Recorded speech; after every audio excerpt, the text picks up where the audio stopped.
আসসালামু আলাইকুম, কেমন আছেন আপনারা সবাই? আবারও চলে আসলাম আপনাদের মাঝে নতুন একটা রান্না নিয়ে। তো চলুন আগে রান্নার প্রসেসিং করে নিই। আজ রান্না করে দেখাবো আপনাদের আলু দিয়ে কাচকি মাছের চচ্চড়ি।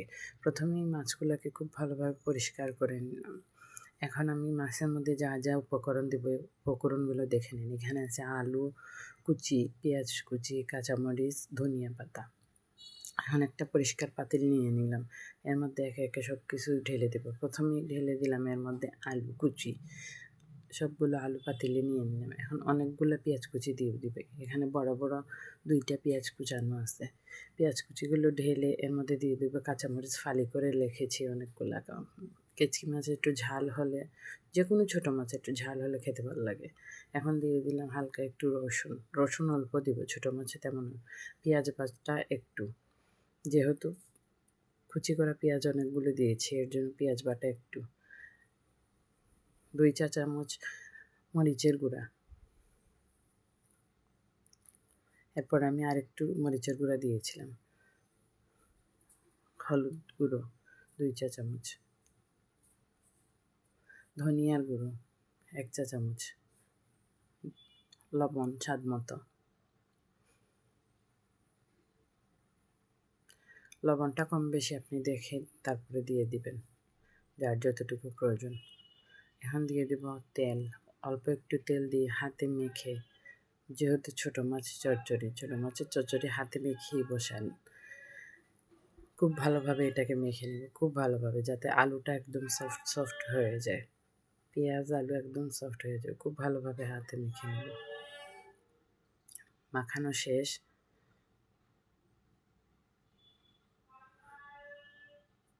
এখন এর মধ্যে দিয়ে দিলাম মাছগুলো।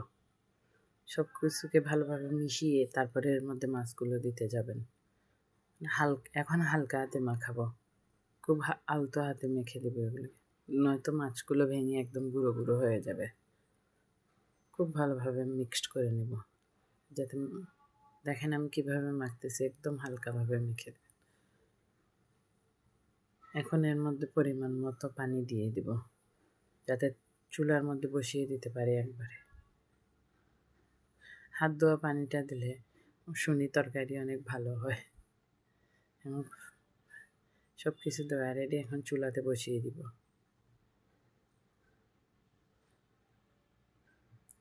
এখন ঢাকনা দিয়ে দিব, শুধু হালকা। এখন ঢাকনাটা খুলে দেখব তরকারিটা কেমন। তরকারিটা বলক এসে গেছে। এখানে মাছ সিদ্ধ হওয়ার কিছু নেই, শুধু আলুটা সিদ্ধ হয়ে গেলে, মশলার কাঁচা গন্ধ চলে গেলে আবারও ঢাকনা তুলে দেখলাম কী অবস্থা। এটাকে, এই যে আলুটা আমি আলতোভাবে দেখতেছি যে আলুটা সিদ্ধ হয়েছে কি না। এর উপর ধনিয়া পাতা দিয়ে দিলাম। এখন অর্ধেকটা ধনিয়া পাতা দিছি, পরে আবারও অর্ধেকটা দিব, যাতে এটা একটু সিদ্ধ হয়ে গায়ে গায়ে লেগে যায় গ্রানটা। এরপরে আবার দিয়ে ধনিয়া পাতা নামিয়ে নেব। দেখেন তরকারিটার কালারটা, নিচে একটু হালকা হালকা ঝুল রয়েছে। আবারও ঢাকনা খুলে দেব, কী অবস্থা। খুব সুন্দরভাবে হয়ে গেছে আমার। এখন পাতিলটা ঘুরিয়ে দিব, তরকারিটা হয়ে এসেছে।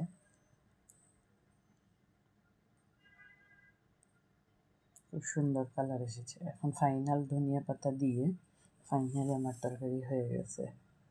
খান্তি দিয়ে আবারও দেখেন, একটু আলতোভাবে উল্টে পাল্টে ধনিয়া পাতাটা মিক্স করে নেব। ধন্যবাদ।